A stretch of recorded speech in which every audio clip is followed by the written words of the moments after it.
We have talked about classroom management a lot in our clinical placement throughout the semester. We decided to come up with the idea of a mindfulness corner. We have noticed a big portion of students in the classroom get frustrated and simply just need a break sometimes during the day. This was clear to us from the very first day of our clinicals. Their frustration tended to present their actions through anger and behavioral problems. Some students got frustrated to the point where they would leave the classroom, act out by throwing things, and even put their hands on each other. We noticed this was a big issue and we wanted to support their educational needs through a positive outlook. According to an article by Mindful Schools, there are many benefits of practicing mindfulness. Research shows that mindfulness helps with emotion regulation. This is something that we could see needed extra support in the classroom. As we said before, some students had trouble working through frustration and anger in a healthy way. Mindfulness also helps promote improved attention and focus in the classroom. When a student starts to feel frustrated or like they cannot pay attention, mindfulness provides breathing exercises and thinking exercises to get them back into a mindset that will support optimal learning. We have seen students using mindfulness for this reason in class on some occasions. Our research also shows that mindfulness helps with compassion. When students start to be more aware of their own emotions, they also become aware of the emotions of those around them and learn how to help their peers work through their frustration in a way that is more positive. It also helps with stress and anxiety because it teaches breathing techniques that help them relax and de-stress when needed. And there are many more benefits, but these are the ones that we see most in our class. Ever since day one, the students had a mindfulness break after recess and lunch. This was a 5 to 8 minute video for the children to calm down and let their emotions out. Before beginning the rest of the day, the teacher used Go Noodle for the mindfulness exercise, and the students seemed to enjoy it very much. Go Noodle consists of different channels of calming down videos, dancing videos, and repetitive songs for children. We noticed that this had helped children gather together and take some time to breathe. Another thing the students did in our classroom was hang up their clips on a green, blue, and yellow, red feeling chart. Every morning, each student would grab their clip and put it on the zone where they belong for that morning.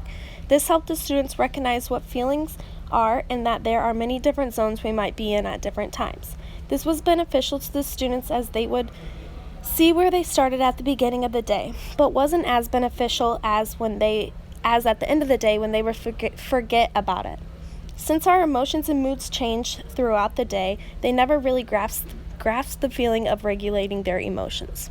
Throughout the semester as a class, we would work on different mindfulness strategies, either composing them from the internet, from Go Noodle, or even coming up with them on our own.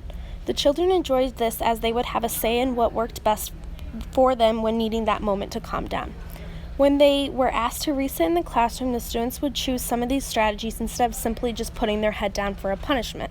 Instead, they would take that moment to breathe and relax in a healthy way. It was apparent that they had joined this, and the outcome was better than simply when they put their heads down. They reset quicker and were ready to jump back into things faster compared to just putting their heads down at their desk. After noticing all of this throughout our placement, we have come up with making that mindfulness corner in the classroom. Since we were working on different strategies as a class, we decided to print out those strategies and laminate them for the children. We decided to use balloon breathing, lazy 8 breathing, finger tracing, 6 sides breathing, flower breathing, and leaf breathing. These were all exercises we had practiced throughout the year.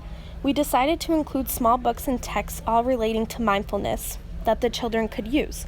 We put these strategies into a basket in the corner and revamped the flexible seating, making it comfortable for students to take a moment of silence when they need it. We decided that for now, the students will only be able to reset the mindfulness corner if they are asked to go there. But later on in the year, when they got used to it and caught the hang of it, they would be able to join the corner when needed in different situations. So we felt that the mindfulness corner has helped the students really learn the concept of emotions.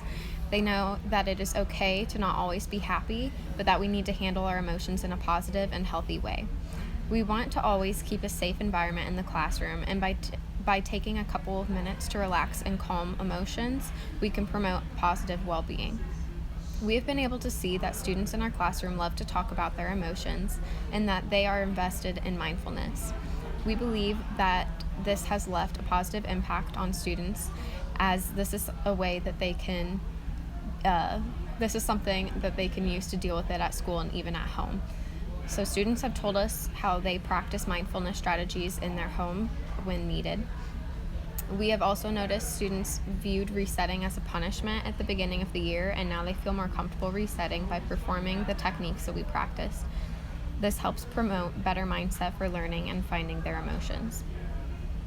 One thing that we felt we could have done differently is implement Mindfulness Corner a little bit earlier than we had. The reason we did ours so late was because we had gone back and forth trying to decide on what to address in our classroom, and once we chose, we had to work with the teacher's schedule. This meant that we did not get to see it in action as much as we would have liked. The teacher decided to not start using it until the day after we implemented it, which also affected us being able to see it at work. Other than that, we are really happy with how it turned out and feel that it will be beneficial all year and even for the classes to come. We believe that this project supports the students in a way that will help them deal with frustration and anger that they may experience during the school day. Feeling frustrated and angry affects their ability to learn and can also be presented in ways that affect the students and school community around them because it could be a distraction in some cases. Having a safe, comfortable space to turn to helps the students to see that resetting is not just a punishment, but rather is a way for them to get back into that mindset that will promote that better learning for them. The Mindfulness Corner gives them the tools they may need to work through the frustration, and this is making the learning difficult for them.